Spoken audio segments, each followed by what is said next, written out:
जय Shankar ji friends, astrological facts में आपका बहुत स्वागत है। तो आज मैं आपके लिए जो वीडियो लेके आई हूँ उसमें मैं ये बताने जा रही हूँ कि अगर आप सबकी जोत में भी कोई फूल बनता है या कोई ईश्वर की आकृति बनती है तो इसका मतलब क्या है। बहुत सारे लोगों की जोत में फूल बनते हैं या फिर कोई ईश्वर की आकृति बन जाती है या शंकर भगवान बन जाते हैं, कृष्ण भगवान बन जाते हैं या हनुमान जी बन जाते हैं। तो बहुत बहुत लोग सोचते हैं कि क्या होता है जब ऐसे हमारे ईश्वर की आकृतियाँ बननी नज़र आती हैं और इस फूल का क्या महत्व है, क्या करें हम इस फूल का, या फिर इस फूल का क्या मतलब है, हमें ईश्वर क्या बताना चाहते हैं। तो चलिए इससे पहले मैं वीडियो स्टार्ट करूं, आपसे यही गुजारिश है कि अगर मेरे चैनल पे नए हैं तो चैनल को सब्सक्राइब कर लीजिए, वीडियो को लाइक और शेयर करते रहिए ताकि सबकी जिज्ञासा पूर्ण रूप से शांत हो। यानी कि जिन जिन लोगों के कभी आज तक फूल बने हैं या फिर आगे कभी बनेंगे तो सबको पता चल जाए कि इसका मतलब क्या है। तो चलिए वीडियो स्टार्ट करूँ अब मैं। तो आपकी भी अगर जोत में कोई फूल बनता है तो उस फूल का महत्व क्या है और क्या कहना चाहते हैं आपके ईश्वर आपसे। तो वैसे तो ये जो फूल है ये बहुत कम लोगों के जोत में बनता है और ज़्यादातर तब बनता है जब आप एक साधना में होते हो। साधना मतलब एक अनुष्ठान, मतलब एक संकल्पित होते हो कि मैं इस देवी की या इस देव की 21 या 41 दिन तक पूजा करूंगी या मंत्रा जाप करूंगी। तो आपकी जोत में निश्चित फूल बनता है, 41 दिन में कभी भी बन सकता है, ये नोटिस कीजिएगा। अदरवाइज बहुत कम फूल बनता है। फूल के भी बहुत सारे आकार होते हैं। अगर आप देवी माँ लक्ष्मी की कोई मंत्र साधना कर रहे हैं तो निश्चित ही आपके कमल के फूल जैसा फूल बनता है। अगर आप किसी और देवी की प्रार्थना कर रहे हैं जैसे माँ दुर्गा की तो कोई खड़ग या तलवार बन जाती है। कई बार तो शेर भी बन जाता है, कोई आकृति ऐसी बन जाती है। मैं दिखा भी रही हूँ आपको साथ साथ जो फूल के या जो मेरी जोत में आकार बने। कभी कभी आप किसी भी इष्ट देव की, जैसे कृष्ण भगवान की कोई पूजा करते हो तो कृष्ण भगवान जी भी दर्शन देते हैं आकृति में, या फिर शिव की पूजा करते हैं तो शिव भगवान दर्शन देते हैं। तो बात हो रही है फूल क्यों बनता है। जब भी आप कोई साधना करते हैं तो किसी ना किसी एक दिन अगर आपकी साधना कंप्लीट हुई है तो भगवान को आजकल ज्योति स्वरूप ही माना गया है। आजकल क्या, शुरू से लेके एंड तक ही ईश्वर एक ज्योति स्वरूप है।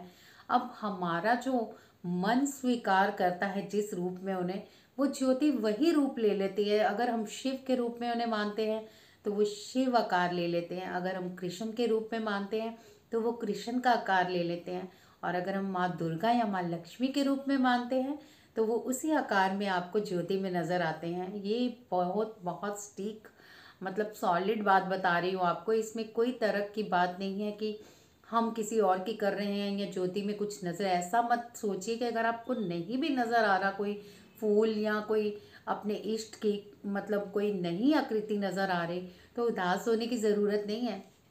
जोत और भी बहुत तरीक़ों से आपको संकेत देती हैं। अगर वो ज़्यादा से फड़फड़ाती हैं और ऊपर नीचे होती हैं, इसका मतलब ईश्वर आपके आसपास हैं और आपकी प्रार्थना को सुन रहे हैं। अगर वो एकदम से नीची लो हो जाती है तो इसका मतलब आपकी भक्ति में कोई कमी है। आप भक्ति तो कर रहे हो पर आपका जो माइंड है ना, कभी इधर कन्वर्ट हो रहा है, कभी इधर कन्वर्ट हो रहा है, या फिर कुछ आप और सोच रहे हो, इधर ध्यान नहीं है, पर कर रहे हो आप। जैसे कई बार हम कॉलेज टाइम या स्कूल जाते हैं तो हमारा होमवर्क या किसी स्कूल के काम में मन नहीं लगता ना, हमारा मन खेल में होता है। तो इसी तरह जब हम साधना में हो, हमारा ध्यान इधर उधर भटक रहा हो तो ज्योत की लो हमेशा धीमी हो जाती है। ये मैं आपको बहुत, मतलब सारी चीज़ें इकट्ठी करके ना एक ही वीडियो में बता रही हूँ ताकि आपको इधर उधर ढूंढने की ज़रूरत ना पड़े कि ऐसे होता है ज्योत में या फिर ऐसे होता है।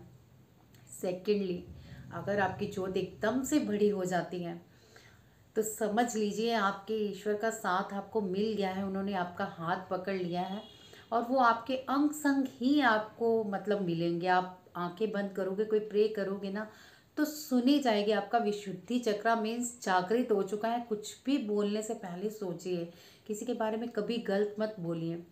और फूल बनने की बात हो रही है जहाँ तक, तो मैंने आपको जो भी बताया, जितने हम इष्ट देव जो भी जिसकी पूजा करते हैं उसी आकार का एक फूल बन जाता है। कभी खड़क के रूप में बनता है, कभी गेंदे के रूप में बनता है, कभी कोई और रूप में बनता है, पर फूल बनता है। याद रखिए, जब आप कोई तांत्रिक विधिक साधना करते हो तो आपको दो आंखें फूल के रूप में नजर आएंगी। जैसे आप माँ कामाख्या की साधना करते हो, या फिर बगलामुखी साधना करते हो, या फिर किसी और ऐसी तांत्रिक देवी की साधना करते हो, तो हमेशा आपकी जोत में फूल बन जाएगा। फूल इन द मतलब दो आंखें इस तरह की बन जाएगी। मैं दिखा भी रही हूँ आपको। ये बहुत महत्वपूर्ण है। मतलब माँ आपके सामने खड़ी है उस टाइम, आपको देख रही है, तो आप भाव विभोर हो जाइए। उस टाइम कुछ मत मांगिए। मतलब जब आप तांत्रिक विधि से कोई भी हवन या पूजा या कुछ और करते हो, उस समय जोत में अगर माँ आपको दर्शन देने आई हैं या उनकी आंखें प्रकट हुई हैं आपको देखने के लिए, तो भाव विभोर हो जाइए। उस टाइम कोई प्रार्थना मत कीजिए, क्योंकि जब हम थोड़े सेल्फिश हो जाते हैं ना, तो हमारी देवियाँ तब हमसे कई बार नाराज़ भी हो जाती हैं। तो इस तरह का फूल बने जब आपको दो आंखों वाला, तो कभी भी कुछ मांगिए मत। बस सरेंडर कर दीजिए अपने आप को कि माँ, मैंने अपने आप को आपके समर्पित कर दिया है। अब आप जैसे मुझे चलाना चाहें, जैसे मेरे जीवन में जो मोड़ लाना चाहे, ये सब मैंने आपको समर्पित कर दिया। मैं आपके बच्ची के समान हूँ। मुझसे कोई गलती हुई है तो माफ़ कीजिए। आप अपनी गलती की प्रार्थना कीजिए, क्योंकि ये बहुत शक्तिशाली फूल माना गया है, सब शक्तियों से ऊपर। जब आपको दो आंखें फूल के रूप में नजर आए, सब शक्तियों से ऊपर है ये। अब हार्ट चक्रा के मैं बताती हूँ। जब भी आपके हार्ट टाइप का फूल बने, तो समझ लीजिए कि आपकी जो अंदर है ना, बहुत इमोशन भरे हुए हैं। आपके जो इमोशंस है जोत में भी नज़र आ रहे हैं। मतलब आप किसी चीज़ को शिद्दत से जैसे पाना चाहते हो ना, चाहे वो लव है, मनी है, या फिर अपना कोई ऐसा रिश्ता है जो आपसे नाराज़ है और आप चाहते हैं कि वापस से जुड़ जाएं, तो हार्ट वहाँ पे बना नज़र आएगा आपको। मतलब आपकी प्रार्थना सुनी जा रही है, आपके हार्ट की वाइब्रेशंस उधर भेजी जा रही हैं, और ये हार्ट तब बहुत सारे इमोशन लेके आपका, मतलब इमोशनली आप ऐसे कुछ होगे जो हार्ट की छवि बन जाती है।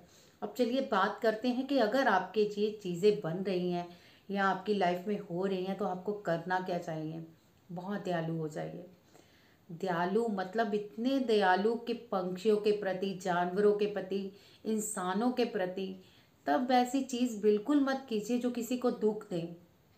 अगर आपके द्वार पे कोई मांगने आया है, चाहे वो कोई नॉर्मल भिखारी है, पर आप उसे एक डिवाइन समझ के उसे कुछ दीजिए, उसे खाली मत जाने दीजिए। क्योंकि कई बार आपकी परीक्षा भी होती है साधना के दिनों में या प्रार्थनाओं के दिनों में, तो आप चूक जाते हो। जैसे कोई मांगने आता है, अभी नहीं, बाद में, अभी नहीं, यहाँ कुछ नहीं मिलेगा। बहुत सारे लोग ऐसे होते हैं। तो ऐसी पूजा का आप खंडन कर रहे हो। कई बार ईश्वर ही हमारी परीक्षा लेने के लिए आते हैं और हम समझ ही नहीं पाते। तो मैं तो यही कहूँगी कि इन दिनों अगर आपको साधना के टाइम बिल्कुल दयालु होना हो जाना चाहिए इंसानों के प्रति। हो सके तो कबूतरों को दाना डालिए। दाना नहीं डालना, एक चपाती आप पंछियों के नाम की निकालिए।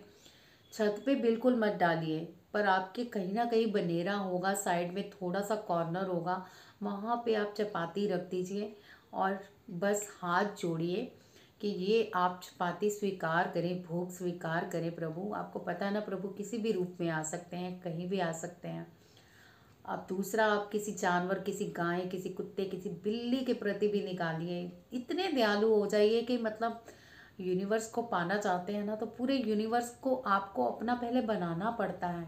यूनिवर्स में जानवर, पंछी, इंसान, जितने मतलब जिस जिस में प्राण शक्ति है ना, सबको आपको एक दयालुता दिखानी ही पड़ती है। सबसे बड़ी बात है, ये जो साइलेंट मोड में होते हैं ना, जिनकी बोलने की शक्ति नहीं होती, इनकी प्रार्थना बहुत जल्दी सुनी जाती है। आप कभी पेड़ पे जाइए, पेड़ की पूजा कीजिए, उस पर दिया जलाइए और उसको हाथ जोड़ के प्रार्थना कीजिए।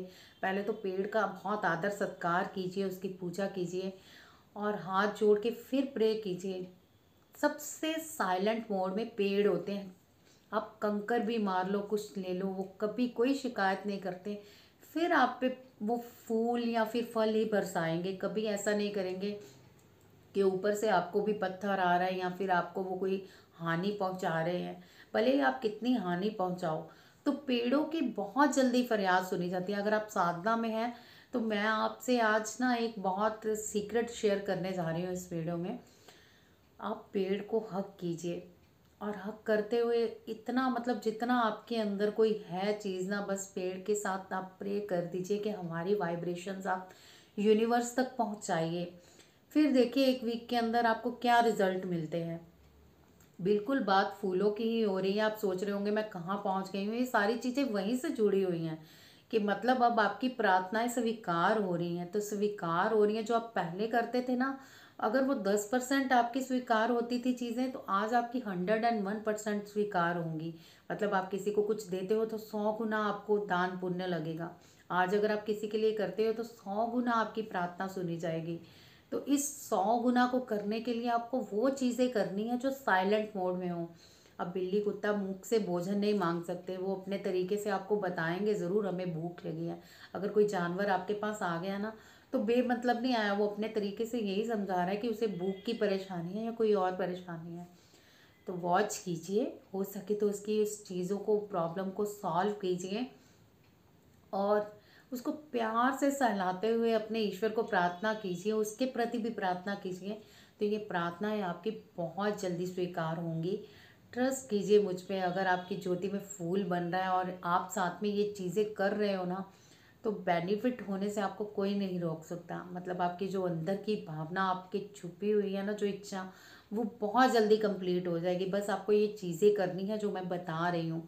पेड़ को हक करके उसके बहुत आदर सत्कार से दोस्त बना लीजिए, उसे भाई बना लीजिए, कुछ भी समझ लीजिए, या फिर एक डिवाइन पावर समझ लीजिए। फिर देखिए चमत्कार, बहुत बहुत चमत्कार होते हैं ऐसे, आप समझोगे नहीं। मतलब ये चीज़ें मैंने सारी फील की हुई हैं जो शेयर कर रही हूँ आपको इस वीडियो के ज़रिए। और सेकंड, जब ये फूल आपको दिखता है ना, तो माया बहुत जकड़ती है आपको। माया, मैं ये नहीं कहूँगी कि पैसों के प्रति आप ज़्यादा भागते हो, या फिर आप किसी और चीज़ के पीछे भागते हो, या फिर आपको कोई और लालच होता है। माया झपट्टा मारती है, चाहे वो मनी सोर्सेस से हो, चाहे किसी और सोर्सेस से हो, या कोई आपका रिश्ता खराब हो। बहुत सारी आपकी यहाँ पे परीक्षाएं होंगी। ये नहीं कि आप कोई साधना कर रहे हो आपकी कोई परीक्षा नहीं होगी, या मंत्र जाप कर रहे हो संकल्पित हो, तो आपकी बस ये समझिए कि परीक्षाएं साथ साथ होनी ही होनी है, और आपको पास भी करना है उस परीक्षा को। ये नहीं कि अरे हम तो साधना कर रहे हैं ईश्वर की, ईश्वर के मंत्र जाप कर रहे हैं, ये नई मुसीबत क्या आ गई है हमारी लाइफ में। ये कोई नई मुसीबत नहीं आई, ये आपकी परीक्षा हो रही है। और अगर आप इस परीक्षा में उत्तीर्ण होते हो ना, तो आपको महाशक्तिशाली मतलब डिवाइन पावर, अब मतलब आप में आने से कोई नहीं रोक सकता। आपकी डिवाइन पावर्स आप में इतनी आ जाएंगे कि आप आंखें बंद करके कुछ अच्छा सोचोगे ना किसी का, तो झट पूरा होगा। चाहे वो हीलिंग के थ्रू है, चाहे आपकी प्रे के थ्रू है, या किसी और तरीके से। तो मैं तो यही कहूँगी कि जितनी आपको चीज़ें बताई हैं ना, ये जब आपकी जोत में फूल बनता है, ये कीजिए। ये किसी वीडियो में आपको नहीं बताएंगे, यही बताएंगे आपकी इष्ट देव आप पे प्रसन्न है, या फिर आपके प्रार्थनाएं सुनी जा रही हैं। पर ये आपको कोई नहीं बताएगा कि आपको करना क्या है, कि जिससे कि आपकी प्रार्थना स्वीकार हो। तो आप चाहते हैं आपकी प्रार्थना स्वीकार हो, तो इन चीज़ों को अपनाइए। और जोत में फूल नहीं भी आता तब भी ये कीजिए। ज़रूरी नहीं कि आपकी जोत में फूल नहीं बन रहा तो आप पे कोई ईश्वर प्रसन्न नहीं है, या आपके इष्ट देव आपकी कोई मनोकामना पूरी नहीं करेंगे। बट अगर बन रहा है तो ये कीजिए, इसका मतलब आपके दान पुण्य के रास्ते खुल गए हैं, आपकी प्रार्थनाएं स्वीकार होने वाली हैं। आपका जितना भी अच्छा भला किया है वो लिखा जा रहा है उस टाइम। मतलब आपको 100 गुना फल मिलने वाला है। तो आपके बुरे कर्म भी रिलीज होंगे। तो बस मेरा वीडियो में यही बताना ज़रूरी था। आपको वीडियो पसंद आई हो तो प्लीज़ लाइक और शेयर कीजिएगा, और अपने कमेंट जारी रखिएगा। आपके कमेंट से मुझे बहुत इंस्पिरेशन मिलती है। तो बताइएगा आज की वीडियो आपको कैसी लगी, और नेक्स्ट वीडियो में आप क्या देखना चाहोगे वो भी आप बता सकते हो। जय शंकर जी।